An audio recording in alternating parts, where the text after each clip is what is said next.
कृष्ण।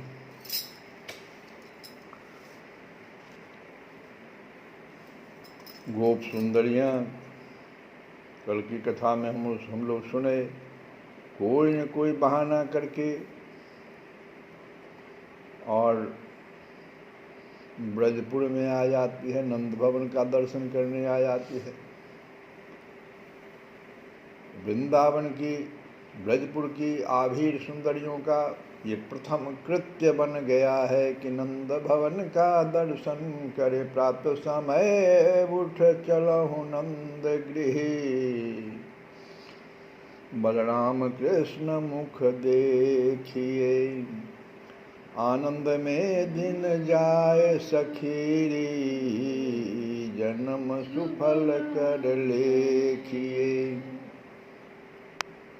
राम कृष्ण पुनि बन ही जाएंगे, राम कृष्ण पुनि बन ही जाएंगे।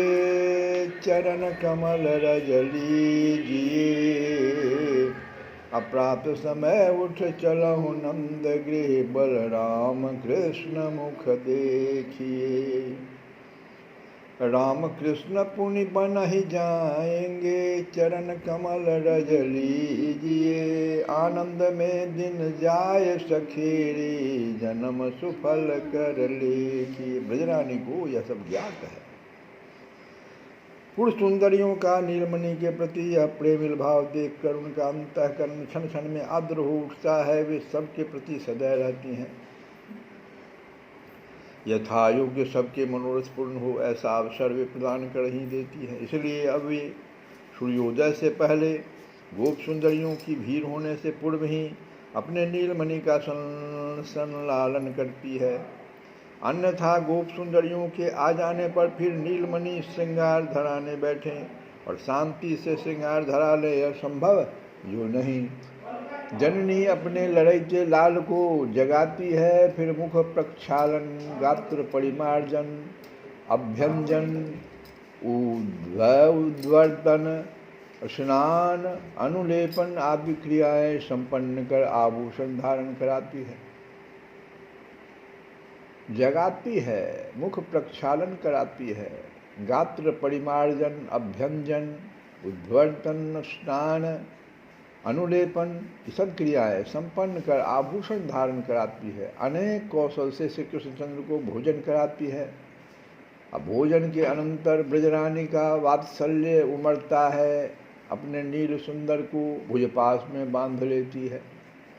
शयन पर्यंक पर स्वयं पौढ़ जाती है। नीलमणि भी जननी के वात्सल्य से आप्यायित होकर क्षण भर के लिए अपने नेत्र निमिलित कर लेते हैं, मानो वे जननी का मनोरथ पूर्ण करते हुए सचमुच निंद्रित हो गए हों। जब इतना हो लेता है तब श्री कृष्णचंद्र वन की ओर चलते हैं और जननी भी अनुगमन करती है। रह रहकर जननी अंचल से मुख पोंछकर आदेश करती है। क्या कहती है कि बस बस यहीं तक, यहीं से, इस स्थान से ही लौटाना भला। और तब श्री कृष्णचंद्र मधुर निश्चित कंठ से मृदुल मधुर आश्वासन वचनों से जननी को परितृप्त कर उन्हें घर लौटा देते हैं। यह बनी है ब्रज महारानी की दैनंदिनी प्रातश्चर्या। प्रत्येक दिन का यही दैनंदिनी है। किंतु यह सब होकर भी बलराम एवं श्री कृष्णचंद्र ब्रज की सीमा से दूर गोवत्स चराने नहीं जा पाते। इसमें जननी का शासन अभी तक ज्यों का त्यों बना है। ब्रजपुर के निकट रहकर ही वेणु, बेत्र, श्रृंग, कंदुक प्रभृति अनेक प्रकार की क्रीड़ा सामग्री लिए सुबल, श्रीराम आदि अगणित गोप बालकों के साथ मिलकर दोनों वत्सचारण करते हैं।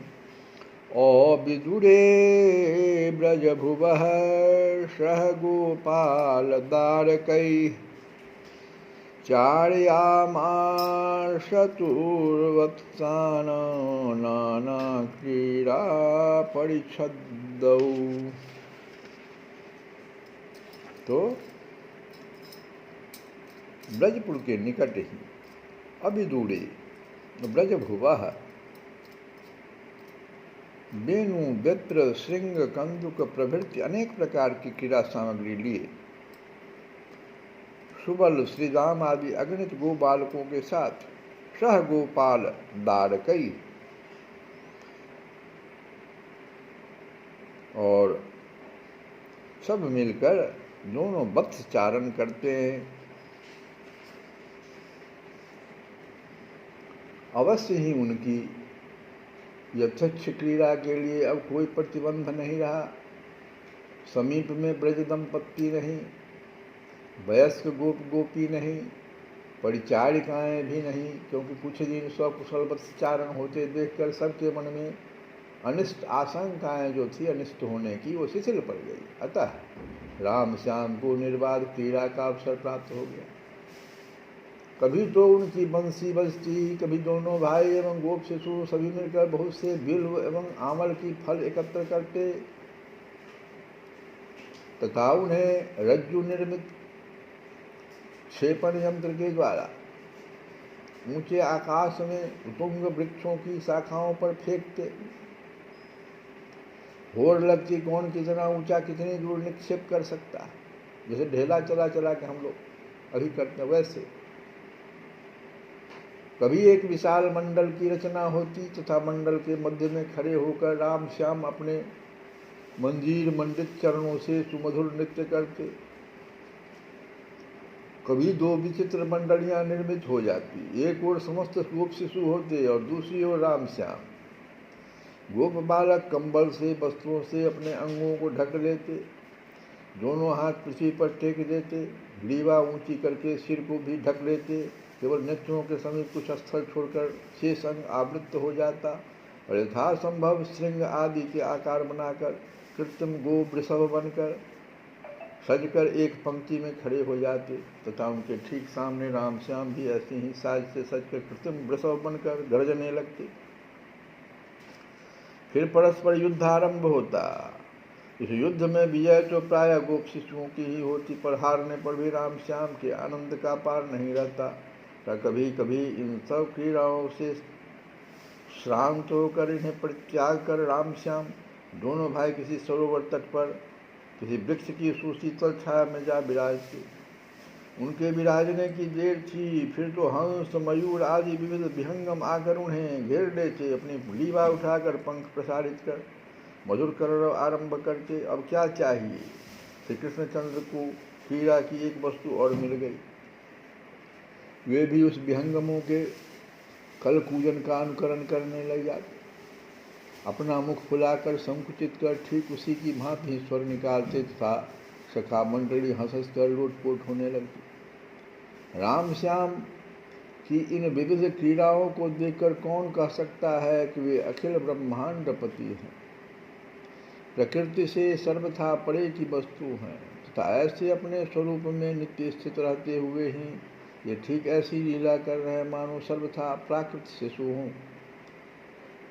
नराकृति पर ब्रह्म श्री कृष्णचंद्र का बाल्य विहार, उनका यह प्राकृतानुकरण प्राकृत मन बुद्धि के द्वारा हृदयंगम कर लेना संभव जो नहीं। जो हो नित्य और प्राकृत का यह प्राकृतानुकरण है अत्यंत मधुर।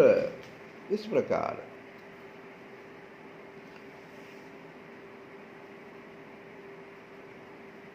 विविध क्रीड़ाओं का रस लेते हुए रसदान करते हुए राम श्याम दोनों भाई एवं असंख्य गोप शिशु अपने तुमुल आनंद कोलाहल से ब्रज को वन को गुंजित करते रहते। इस आनंद कोलाहल को दूर से सुन सुनकर ही ब्रजरानी धैर्य धारण करती और जब मध्याह्न आने लगता तब विविध खाद्य द्रव्यों को छाक सजाकर परिचारिकाओं के द्वारा वन में भेज देती। राम श्याम छाक आरोगते सखन सहित हरिदेवत छाक सखन सहित हरिदेवत छाक प्रेम सहित मैयाद पठई हित सौ बहु विधि कीने पाक प्रेम सहित मैया पठई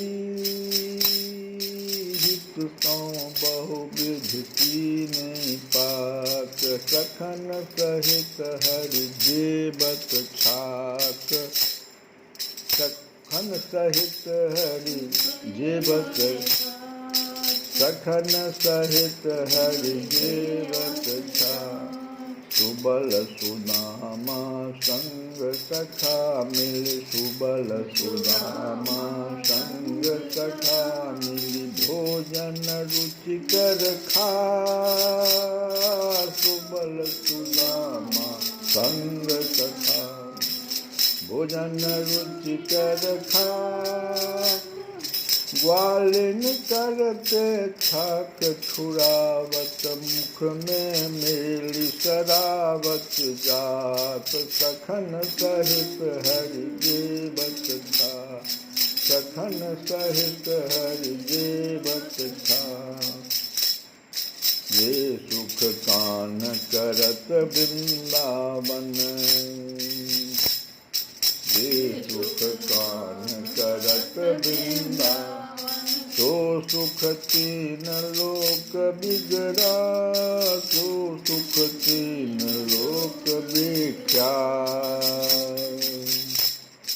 ये सुख कान करत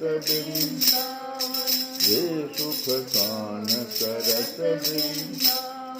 तो सुख तीन लोक विख्यात सूर श्याम भगतन बस ऐसे भगवान भगत के बस में ऐसा कर रहे लीला तो सूर श्याम भगतन बस ऐसे ब्रह्म कहावत है नंद तात सखन सहित हरि जेबत हो सखन सहित हरि जेबत छाक जब छकहारी परिचारिकाएं लौटने लगती तब वयस्क गोप शिशुओं को आदेश दे जाती अरे अरे रे शीघ्र मेवायम प्राणयनियो ब्रजधरणीश प्रणन्याम प्राणस्य प्राण इति अरे वो सुनते हो शीघ्र ही ब्रजराज प्रणयिनी यशोदा के प्राणों के प्राण इस नील सुंदर को घर लौटा ले आना। तब तक सचमुच दिन भी ढलने लगता। मुख में पुष्प तृण का ग्रास लिए गोवत्सों को धीरे धीरे चराते हुए श्री कृष्णचंद्र उन्हें ब्रज की ओर हाँक देते। मुख में क्या रख लेते थे?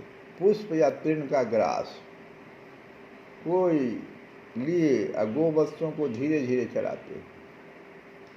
पथ में भी उनकी क्रीड़ा होती ही रहती। कभी सुमधुर राग लापते, कभी नृत्य का झंकार गूंज उठता, कभी हंस हंस कर बालकों को हंसाने लग जाते।